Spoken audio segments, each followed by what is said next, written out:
Marga, ijoollee achitti hin galle. Gammetti achi cufaati. Amo achi ijoollee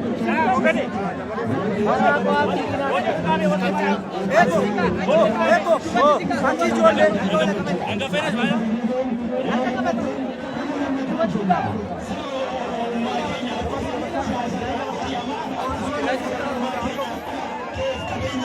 Achin.